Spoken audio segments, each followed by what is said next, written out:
মোরগ পোলাও অনেকভাবেই করা যায়, তবে খুব সহজে খুব অল্প ইনগ্রিডিয়েন্টস দিয়ে হাতের কাছে থাকা আপনার আশেপাশে থাকা ইনগ্রিডিয়েন্টসগুলো দিয়ে সহজেই খুব সুস্বাদু একটা মোরগ পোলাও তৈরি করে নিতে পারেন এবং সবাইকে বাসার সবাইকে সারপ্রাইজ করে দিতে পারেন। বিশ্বাস করেন, একদমই মনে হবে না যে আপনি এটা হোমমেড তৈরি করেছেন, মনে হবে যে ইনস্ট্যান্ট আপনি কোনো রেস্টুরেন্ট থেকে নিয়ে এসেছেন। তো আজকে সেটাই আমি যেভাবে করি বাসায়, আজকে সেটাই আপনাদের সঙ্গে শেয়ার করছি।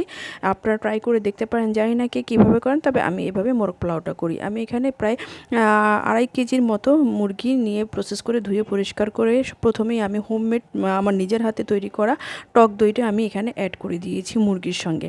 আগেই টক দইটা যদি কিছুক্ষণ অ্যাড করে রেখে দেন, তাহলে এটা আপনার রেডি হতে বা একটু যেটা রেস্টে রেখে দিবেন, যেটা ম্যারিনেট বলে আর কি, ম্যারিনেট হতে সুবিধা হবে। তো এইটা আমি স্বাদ মতো এখানে লবণ অ্যাড করে দিলাম এবং আদা বাটা, রসুন বাটা পরিমাণ মতো। আমি যতটুকু মুরগি নিয়েছিলাম সেই অনুসারে নিয়েছি।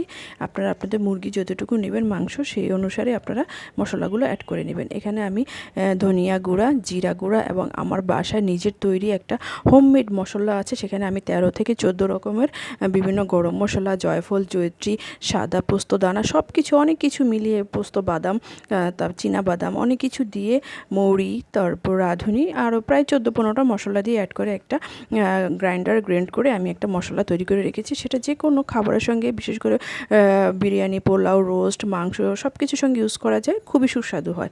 আপনারা ট্রাই করে দেখতে পারেন এবং এটাই আপনার পুরো খাবারটার স্বাদটা 1 মিনিটই চেঞ্জ করে দিবে। তো এই তো আমি এখানে স্বাদ মতো অন্যান্য সব মশলাগুলো দিয়ে নিলাম এবং আমি এখানে একটু সরিষার তেল দিলাম। কাঁচা সরিষার তেল দিয়ে আমি এটাকে ম্যারিনেট করব। সরিষার তেলের ফ্লেভারটা কিন্তু বিরিয়ানির জন্য একদম ফার্স্ট ক্লাস হয়, পুরো স্বাদটাই চেঞ্জ করে দেয়। কারণ সরিষার তেলের যে একটা স্ট্রং ফ্লেভার আছে, সেটা কিন্তু আপনার খাবারের রুচি এবং খাবারের স্বাদ অনেক গুণে বাড়িয়ে দেয়।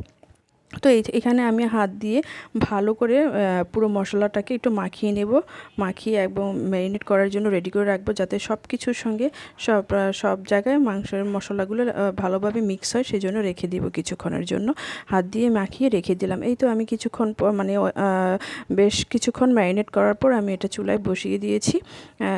ওখানে আর পানি অ্যাড করতে হয় না, এমনিতেই এই মাংস থেকে পানি উঠে আসবে, সেটাতেই আপনার সেদ্ধ হয়ে যাবে, যেহেতু একটা ব্রয়লার মুরগি ছিল। তো এই তো আমি এখন পানিটা শুধু শুকিয়ে যাওয়ার জন্য ওয়েট করব, কারণ এটা বেশিক্ষণ সিদ্ধ করতে হবে না, আমি এটা আবার পরে পোলাওর সঙ্গে অ্যাড করব।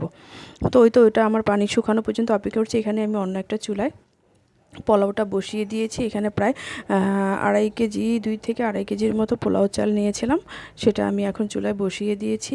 বসিয়ে দিয়ে নাড়াচাড়া করে একটু ভাজা ভাজা করে নিয়েছি। সব কিছু দিয়ে পোলাও রান্না আপনারা সবাই পারেন, নর্মালি যেভাবে রান্না করতে হয় সেভাবে রান্না করে নেবেন। রান্না করে দেন। এখানে আমার পানিটা শুকানো প্রায় শেষের দিকে, আমি একটু অপেক্ষা করব। অন্য একটা পাত্রে কিন্তু আমি আগেই বেরেস্তা করে রেখে দিয়েছিলাম। বেরেস্তাটা প্রয়োজন হবে, কারণ বেরেস্তাটা এখানে আপনার মাংসের সঙ্গে ইউজ করতে হয়।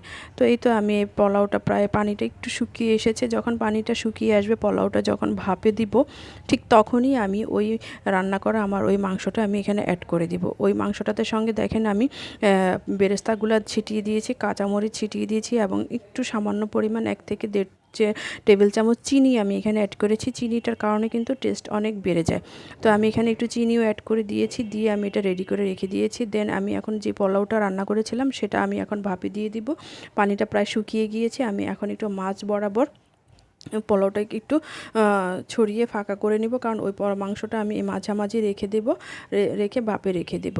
তো এই তো আমি এখন ওই যে রান্না করা মাংসটা ছিল, সেই হাঁড়িটা আমি এখন উঠিয়ে এনে এই পোলাওর মাঝে বরাবর এই যে ঢেলে দিচ্ছি। আপনারা দেখতে পাচ্ছেন, ঢেলে দিব। এখানে যতটুকু একটু ঝোল ছিল এবং অন্যান্য একটু মানে যে ঝোলটা বের হয়, সেটাতেই বাকি পোলাওটা সেদ্ধ হয়ে যাবে মাংসের সঙ্গে। মাংসটাও যদি একটু কম সেদ্ধ হয়, এখানে ভাপে থাকলে পুরোটা কাভার হয়ে যাবে। তো এখানে প্রায় আধা ঘন্টার মতো আমি ভাপে রেখে দিব। এই যে আমার মাংসর প্রসেসটা দেখেছেন, এভাবে করে আমি যখন একটু নেড়ে চেড়ে দিয়ে, এখানে খুব বেশি নাড়াচাড়া করব না আপাতত, এভাবেই রেখে দেব। চারিদিক থেকে পোলাওটা দিয়ে ঢেকে মাংসটাকে রেখে দেব। মাংসের সঙ্গে যে ঝোলটা ছিল, সেই ঝোলটা দিয়ে বাকিটা কাভার করে দেবে।